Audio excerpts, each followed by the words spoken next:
وهو امتحان عمل ولا يكفي فيه القول، وإذا تناقض العمل مع القول فلا يكون القول معتبرا ولا مقبولا عند الله تعالى، بل يسميه الله زعما. السلام عليكم ورحمة الله وبركاته. الله عز وجل هو الخالق وحده، وهو المالك وحده، وهو المنعم وحده، وهو سبحانه خالق هذا الكون وخالق هذا الإنسان.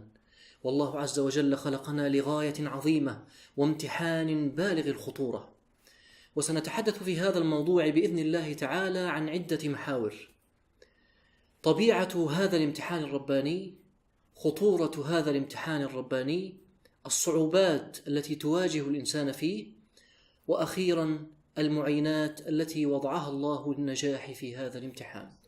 أولا، حقيقة الامتحان الرباني. إن الامتحان الرباني للإنسان هو امتحان العبودية والخلوص له تعالى، واتباع أنبيائه ورسله، فيصير الإنسان باحثا عن رضا ربه في كل صغيرة وكبيرة في حياته، وتصير أعمال الإنسان كلها خالصة لله تعالى وعلى سنة رسوله صلى الله عليه وسلم. يقول الله تعالى: وما خلقت الجن والإنس إلا ليعبدون. ويقول تعالى: قال فبعزتك لأغوينهم أجمعين إلا عبادك منهم المخلصين. وهو امتحان عمل ولا يكفي فيه القول. يقول الله تعالى: الذي خلق الموت والحياة ليبلوكم أيكم أحسن عملا.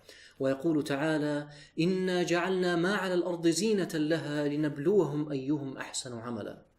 فالإنسان ممتحن بتوحيد الله والعبودية له والانقياد لشرعه في شؤون حياته كلها. وإذا تناقض العمل مع القول فلا يكون القول معتبرا ولا مقبولا عند الله تعالى، بل يسميه الله زعما، كما قال الله تعالى: ألم تر إلى الذين يزعمون أنهم آمنوا بما أنزل إليك وما أنزل من قبلك يريدون أن يتحاكموا إلى الطاغوت وقد أمروا أن يكفروا به ويريد الشيطان أن يضلهم ضلالا بعيدا.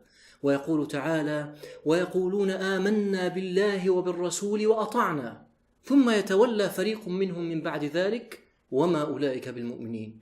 فالله عز وجل ينفي الإيمان عمن زعم الإيمان بالله وبرسوله صلى الله عليه وسلم، ثم رفض بعد ذلك التحاكم لأمر الله في حياته وأعرض عنه وتحاكم بدلا من ذلك للطاغوت الذي أمرنا الله تعالى بالكفر به ليصح إسلامنا.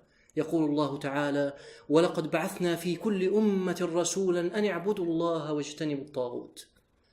والامتحان الرباني للإنسان ليس غامضا ولا مجهولا ولا صعبا فهمه، فالله عز وجل قد كلف به كل عاقل من البشر، ومن مقتضى ذلك أن يكون فهمه يسيرا، لأن الله عز وجل لا يريد بعباده إلا الخير. يقول الله تعالى: ولقد يسرنا القرآن للذكر فهل من مدكر.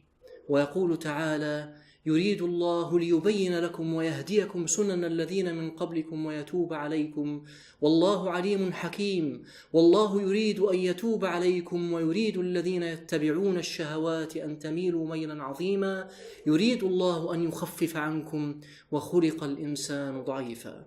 الامتحان الرباني هو أن تكون عبدا مطيعا محبا لله تعالى في أمرك كله، ولا تعطي هذه الطاعة لأحد سوى الله، وتكفر بكل من يطالبك بغير ذلك من شتى أنواع الطاغوت ولو كان هواك.